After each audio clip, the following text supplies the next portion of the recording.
जय हिंद दोस्तों। आज है 8 अगस्त 2026। तो आज 8 अगस्त 2026 के महत्वपूर्ण करंट अफेयर्स के एमसीक्यू हम लोग यहाँ पे देखने वाले हैं। ठीक है, तो एमसीक्यू के फॉर्म में हम लोग सारे करंट अफेयर्स के पर डे यानी कि डेली वाइज हम लोग करंट अफेयर्स यहाँ पे देखने वाले हैं। ठीक है, तो पिछली क्लासेस भी आप जरूर देख लीजिएगा। आज के जो पहला क्वेश्चन है उसको हम लोग स्टार्ट कर लेते हैं।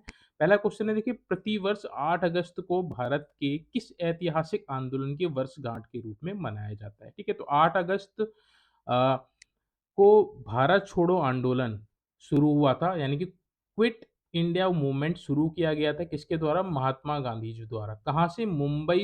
मुंबई के गोवालिया आपका जो मैदान था जिसको अगस्त क्रांति मैदान बोला जाता है, वहाँ से ये 8 अगस्त 1942। ठीक है, तो ये डेट और सन दोनों याद रखने हैं। किसने शुरू किया था? महात्मा गांधी ने। कहाँ से शुरू किया था? मुंबई से किया था। किस मैदान से किया था? तो अगस्त क्रांति मैदान से भारत छोड़ो आंदोलन का आह्वान किया था। ठीक है, देखिए, इसी मूवमेंट के दौरान जो एक महत्वपूर्ण नारा है, करो या मरो, करो या मरो। ठीक है, तो ये इसी मूवमेंट यानी कि क्विट इंडिया मूवमेंट के दौरान ही महात्मा गांधी जी द्वारा दिया गया था। तो ये भी आप फैक्ट इससे याद रख सकते हैं जो परीक्षा में पूछा जाता है। ठीक है, तो इंपॉर्टेंट क्वेश्चन है। प्रतिवर्ष 8 अगस्त को भारत छोड़ो आंदोलन की वर्षगांठ मनाई जाती है, क्विट इंडिया मूवमेंट। आगे बढ़ते हैं, अगला क्वेश्चन देखते हैं। क्वेश्चन सेकंड है आपका, एशियाई डेवलपमेंट बैंक, जिसको एशियाई विश्व बैंक भी बोला जाता है, एडीबी, ने भारत में शहरी जल प्रबंधन प्रणाली के आधुनिकीकरण हेतु कितने मिलियन डॉलर के ऋण की मंजूरी दी है? ठीक है, तो भारत में शहरी जल प्रबंधन प्रणाली हेतु एडीबी ने 200 मिलियन डॉलर की ऋण की मंजूरी दी है। ठीक है, इस ऋण का प्रयोग भारत विभिन्न राज्यों में टिकाऊ और आधुनिक जल आपूर्ति बुनियादी ढांचे को विकसित करने के लिए करेगा। ठीक है, अगर हम एडीबी की बात करें तो इसकी स्थापना 19 दिसंबर 1966 में हुई थी। 1966 में हुई थी। इसका जो मुख्यालय है यानी कि हेडक्वार्टर जो है इसका कहाँ पे है? मनीला, फिलीपींस में। ठीक है, मनीला, फिलीपींस में। ठीक है, तो ये भी आप याद रखेंगे। ये इंपॉर्टेंट फैक्ट है इसलिए मैं आपको यहाँ पे साथ-साथ में बता रहा हूँ। आगे बढ़ते हैं, अगला क्वेश्चन देख लेते हैं। क्वेश्चन नंबर थर्ड है, हाल ही में आयोजित दक्षिण एशियाई एथलेटिक्स चैंपियनशिप 2026 में भारत ने कुल कितने पदक जीतकर पहला स्थान हासिल किया है? ठीक है, तो दक्षिण एशियाई एथलेटिक्स चैंपियनशिप में भारत कौन से स्थान पे रहा है? पहला स्थान पे रहा है। कितने मेडल जीते हैं? तो टोटल 42 मेडल जीते हैं, जिसमें से 21 स्वर्ण पदक है, गोल्ड है, 21 आपके गोल्ड मेडल हैं, 14 आपके सिल्वर हैं और 7 आपके ब्रॉन्ज मेडल हैं। ठीक है, टोटल आपके 42 पदक प्राप्त किए हैं भारतीय एथलीटों ने और पहला स्थान प्राप्त किया है दक्षिण एशियाई एथलेटिक्स चैंपियनशिप 2026 में। इंपॉर्टेंट है, याद रखिएगा। कॉमनवेल्थ गेम में भी इंडिया ने 39 मेडल्स प्राप्त किए हैं, जिसमें से 10 आपके गोल्ड मेडल है, तो ये भी आप याद रखिएगा। नेक्स्ट अगला क्वेश्चन है, क्वेश्चन नंबर फोर्थ, किस राज्य ने हाल ही में मुख्यमंत्री युवा उद्यमी योजना 2.0 का शुभारंभ किया है? ठीक है, तो देखिए, हाल ही में मध्य प्रदेश द्वारा मुख्यमंत्री युवा उद्यम योजना 2.0 किसका शुभारंभ किया है। इस योजना का उद्देश्य राज्य के युवाओं को स्वरोजगार और नए स्टार्टअप शुरू करने के लिए बिना ब्याज के ऋण प्रदान करना है। आगे बढ़ते हैं, अगला क्वेश्चन देख लेते हैं। क्वेश्चन नंबर फिफ्थ है आपका, भारतीय नौसेना और किस देश की नौसेना के बीच द्विपक्षीय समुद्री अभ्यास जिसका नाम है समुद्र शक्ति 2026 का आयोजन किया गया है? ठीक है, तो भारतीय नौसेना और इंडोनेशिया नौसेना के बीच ये द्विपक्षीय समुद्री अभ्यास हुआ है, समुद्री शक्ति 2026। कहाँ हुआ है? ये हिंद महासागर में हुआ है। ठीक है, तो भारत यानी कि इंडिया और इंडोनेशिया इंडोनेशिया के बीच ये आपका समुद्री अभ्यास हुआ है। इसका नाम क्या है? समुद्र शक्ति 2026। कहाँ हुआ है ये? तो हिंद महासागर में, हिंद महासागर में। ठीक है, हिंद महासागर क्षेत्र में अंतर संचालनीयता और समुद्री सुरक्षा को बढ़ाने के उद्देश्य से यह संयुक्त अभ्यास आयोजित हुआ है। ठीक है, याद रखिएगा, भारत और इंडोनेशिया के बीच।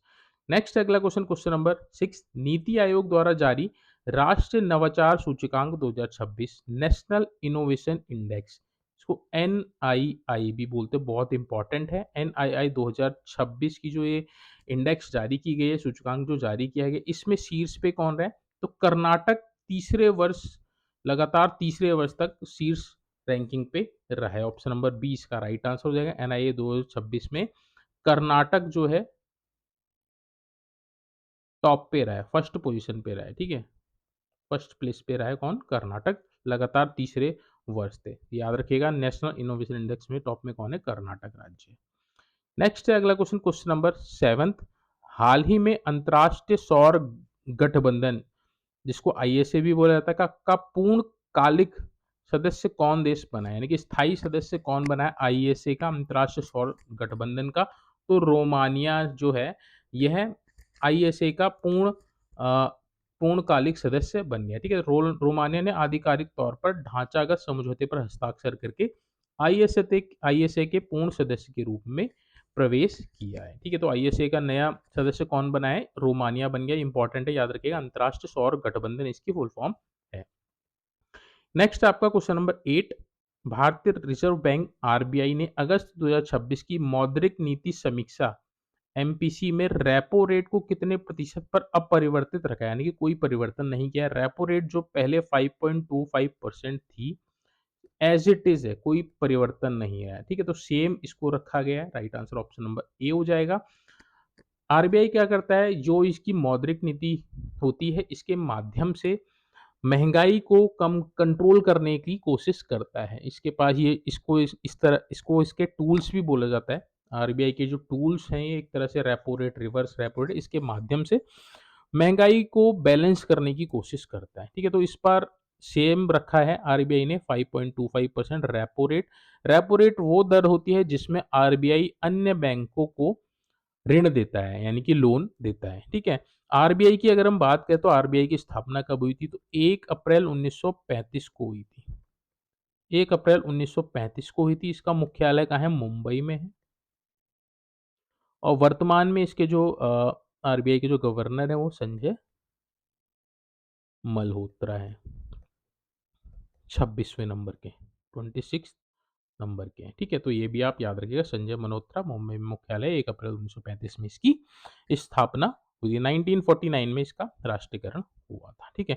तो देखिए, स्पष्टीकरण की अगर हम एक्सप्लेनेशन की बात करें तो मुद्रास्फीति को नियंत्रित रखने और आर्थिक वृद्धि को समर्थन देने के उद्देश्य से नीति दर में कोई बदलाव नहीं किया गया। ये स्पष्टीकरण इन्होंने दिया है, ठीक है? नेक्स्ट है आपका अगला क्वेश्चन, क्वेश्चन नंबर 9। सीमा सड़क संगठन यानी कि बॉर्डर रोड ऑर्गेनाइजेशन, बीआरओ, ने किस राज्य केंद्र शासित प्रदेश में दुनिया की सबसे ऊंची मोटर योग्य सड़क का निर्माण पूरा किया है? ठीक है? तो ये तो आप सभी को पता है, सबसे अ, ऊंची मोटर युक्त सड़क कहाँ है? आपके लद्दाख में ही है। उसका जो निर्माण कार्य है वो पूरा हो गया है।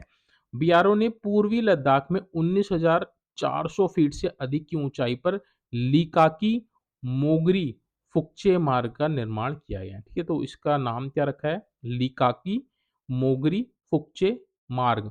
बीआरओ ने पूर्व लद्दाख में जो 19,400 फीट से अधिक की ऊंचाई पर स्थित है, और ये भारत का सबसे ऊंचा भारत का भी क्या है, ये दुनिया का सबसे ऊंचा मोटर मोटर युक्त सड़क मार्ग होने वाला है, ठीक है? तो इसलिए इंपॉर्टेंट है, याद रखिएगा। नेक्स्ट और अंतिम क्वेश्चन है क्वेश्चन नंबर 10। पर्यावरण मंत्रालय के हालिया आंकड़ों के अनुसार भारत में किस राज्य में मैंग्रोव वन क्षेत्र में सबसे अधिक वृद्धि दर्ज की गई है? ठीक है? तो ये बहुत इंपॉर्टेंट है। मैंग्रोव वन क्षेत्र में सबसे अधिक वृद्धि किस राज्य में दर्ज की गई है? तो ओडिशा में दर्ज की गई। मैंग्रोव वन अधिकांश वहां पाए जाते हैं जो आपके समुद्री तट के किनारे होते हैं, ठीक है? तो देखिए, तटीय संरक्षण और वृक्षारोपण अभियानों के कारण ओडिशा के भीतरकनिका क्षेत्र में मैंग्रोव कवर में उल्लेखनीय वृद्धि हुई है, ठीक है? तो जो भीतरकनिका क्षेत्र है, ये आपका इनका बायो रिजर्व भी है, और इनका वो भी है, क्या बोलते हैं, रामसर साइट भी है, ठीक है? तो भीतरकनिका क्षेत्र में मैंग्रोव वन में सबसे ज़्यादा वृद्धि दर्ज की गई है, जो आपका उड़ीसा राज्य में स्थित है, ठीक है? तो ये था आज का करंट अफेयर्स, जिसमें हम लोगों ने इंपॉर्टेंट क्वेश्चंस एमसीक्यू को सॉल्व किया, उनसे संबंधित जितने भी इंपॉर्टेंट फैक्ट्स हैं उनको कवर किया है। होपफुली आपको इन्फॉर्मेशन अच्छी लगी होगी, वीडियो अच्छी लगी होगी, इन्फॉर्मेटिव लगी होगी।